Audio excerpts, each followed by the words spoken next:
Hello बच्चों, इस question को पढ़िए। The equation of the plane through the points. ठीक है, कहने का मतलब ये है कि इसने क्या किया ना, एक प्लेन दे दिया है। मान लीजिए कि वो प्लेन ये है। ठीक है, और इस प्लेन में 3 पॉइंट्स हैं। ये मान लीजिए पॉइंट ए है, और बड़ा सा प्लेन लेते हैं। या ये जो बोर्ड है, मैं जिस पे एक्सप्लेन कर रहा हूँ उसी को आप वो मान लीजिए, प्लेन मान लीजिए ना। तो ये मान लीजिए एक पॉइंट है P210। एक पॉइंट और है क्यू। क्यू कितना है? 3 2 -2। एक और पॉइंट कौन सा है? मान लीजिए कि वो आर है। वो है 3 1 7। ठीक है, इस वेक्टर का डायरेक्शन रेशियो और इस वेक्टर का डायरेक्शन रेशियो लिख लीजिए। किसी का भी लिख सकते, किसी भी दो को आप क्या कीजिए ना ले लीजिए। मैंने पी आर लिया और पी क्यू लिया। आपका मन करे तो आर क्यू ले लीजिए और पी क्यू ले लीजिए। किसी दो का डायरेक्शन रेशियो लिख दीजिए। ऐसा क्यों कर रहा हूँ? क्योंकि प्लेन का इक्वेशन होता क्या है? प्लेन का इक्वेशन होता है,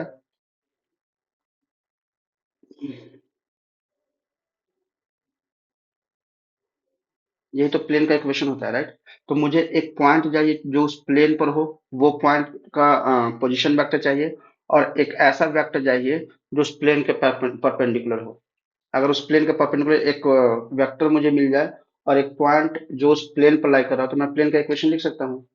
तो वो निकालने के लिए मैंने क्या किया ना, देखिए ये जो पी आर है और जो पी क्यू है, वो तो उसी प्लेन पर लाई करेंगे। वो प्लेन कौन सा है? चलिए मैं प्लेन अब बनाता हूँ। मान लीजिए कि वो प्लेन ये वाला है। ये वाला प्लेन है। ठीक है, तो अगर मैं यहाँ पर पी आर का और पी को क्रॉस प्रोडक्ट ले लूं, तो वो इस लाइन के ऊपर, सॉरी इस प्लेन के ऊपर ऐसे परपेंडिकुलर डायरेक्शन में आएगा। ये वाला जो होगा, और वही यही तो आपका एन कैप एन वेक्टर है। समझ में आ रहा है ना? ये जो एन वेक्टर है, यही तो आपका प्लेन के ऊपर ये परपेंडिकुलर है। ये जो है, ये वेक्टर जो है वो परपेंडिकुलर है इस प्लेन के ऊपर। अब वो कैसे आएगा? मुझे पता है, अगर दो वेक्टर ए है और बी है, अगर उसका क्रॉस कर दे तो वो तो या तो अप आएगा या डाउन आएगा, लेकिन उसका एक नेचर क्या है कि वो दोनों के ऊपर परपेंडिकुलर होगा। ये क्रॉस प्रोडक्ट का हम लोग का वो है, डेफिनेशन है, कि अगर ए और बी का क्रॉस करते हैं तो जो रिजल्टेंट वेक्टर आता है, वो ए और बी दोनों के ऊपर परपेंडिकुलर होता है। और वही चीज तो यहाँ पर है, एक ऐसा वेक्टर जो प्लेन के ऊपर परपेंडिकुलर हो, वही तो एन वेक्टर है। और ए वेक्टर क्या है? पोजीशन वेक्टर है, एक पॉइंट जो उस प्लेन पर लाई करता हूँ। तो वो तो मेरे पास थ्री थ्री पॉइंट्स, देखिए पी क्यू आर, किसी एक को भी सिलेक्ट कर सकता हूँ। लेकिन ये जो एन वेक्टर है जो परपेंडिकुलर ऑन प्लेन है, वो लाने के लिए मैं क्या करूंगा? पी और आर को पहले पी आर का डायरेक्शन रेशियो निकालूंगा, पी क्यू का डायरेक्शन रेशियो निकालूंगा, क्रॉस कर दूंगा। ठीक है, तो वो जो वेक्टर आएगा वो पी आर और पी क्यू के ऊपर परपेंडिकुलर होगा, और वो जो वेक्टर आने वाला है क्रॉस करने के बाद, वो प्लेन के ऊपर भी परपेंडिकुलर हो जाएगा।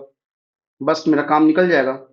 आप क्या कीजिए, पी आर का वो क्या है, डायरेक्शन रेशियो क्या है? अच्छा, यहाँ फिर से डायरेक्शन का फर्क नहीं पड़ता है, तो डायरेक्शन के चक्कर में मत पड़िएगा।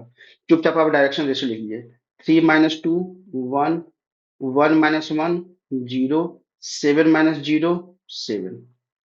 इसका डायरेक्शन कितना हो जाएगा? 3 - 2 1, 2 - 1 1, -2 - 0 -2। मैंने ऐसे लिख लिया। अब मैं इसका क्रॉस प्रोडक्ट लिख रहा हूँ। तो मान लीजिए ये वेक्टर ए है, और ये वेक्टर मान लीजिए बी है। तो vector A cross vector B, मैं फिर से बोल रहा हूँ, डायरेक्शन का फर्क नहीं पड़ता है। ए क्रॉस बी निकाले या बी क्रॉस ए निकाले, कोई फर्क नहीं पड़ता, मुझे बस एक परपेंडिकुलर वेक्टर चाहिए। वो किस डायरेक्शन में है? वो ऊपर के डायरेक्शन में है, नीचे के डायरेक्शन में, मुझे फर्क ही नहीं पड़ रहा है इस बात से। मुझे तो बस परपेंडिकुलर वेक्टर चाहिए। ठीक है, तो ये कितना हो गया? आई जे के। ए कितना है? 1 1 - 2। ये हो जाएगा 1 0 7।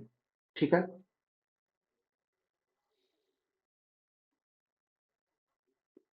ए क्रॉस बी कितना आ जाएगा? ये बन जाएगा 7 - J। 7 + 2, I think 9, +K - 1। यानी ए क्रॉस बी कितना हो गया? ए क्रॉस बी हो गया 7 i cap minus 9 j cap minus के कैप। ठीक है, और इसी को मैं इन वेक्टर बोल दूं क्योंकि यही तो मेरा रिक्वायरमेंट था। ठीक है, अब चलिए, तो प्लेन का इक्वेशन कैसे लिखते हैं? R minus A dot N equals null vector. ठीक है, यही तो होता है। ठीक है।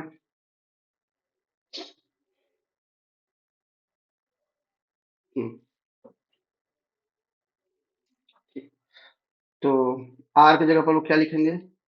एक्स आई कैप प्लस वाई जे कैप प्लस जेड के कैप माइनस ए वेक्टर, पोजीशन वेक्टर कोई भी एक पॉइंट का। तो मैं 2 1 0 को कंसीडर कर रहा हूँ क्योंकि इसमें जीरो आ रहा है ना, थोड़ा सा इजी है। 2 1 0 कंसीडर कर रहा हूँ।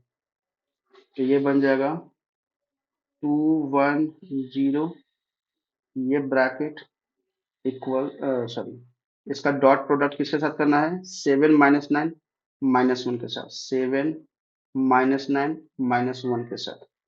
और इसका डॉट प्रोडक्ट करेंगे तो आंसर कितना आना चाहिए? इसका आंसर 0 आना चाहिए। इसका इसके साथ करेंगे तो क्या आएगा dot product?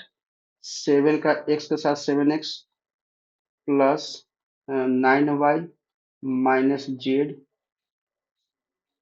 Then minus sine, ये आ जाएगा 14 - 9 - 1 तो ये आ जाएगा 7x plus 9y minus Z minus 5 = 0। यही आपका प्लेन का इक्वेशन है। प्लेन का इक्वेशन आ गया है। चेक करते कोई ऑप्शन है क्या ऐसा?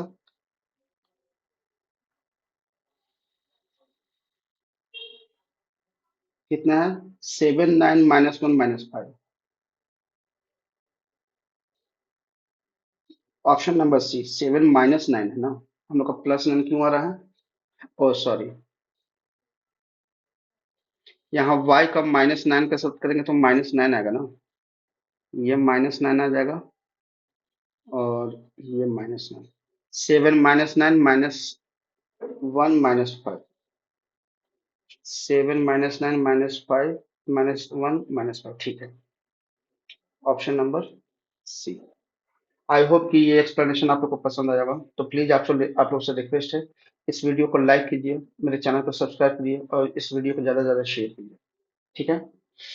दूसरी बात, क्या इस क्वेश्चन से रिलेटेड कोई भी आपको डाउट है? अगर डाउट है तो आप अपना डाउट मेरे कमेंट सेक्शन में लिख दीजिए, मैं ट्राई करूंगा आपके डाउट को क्लियर करने का।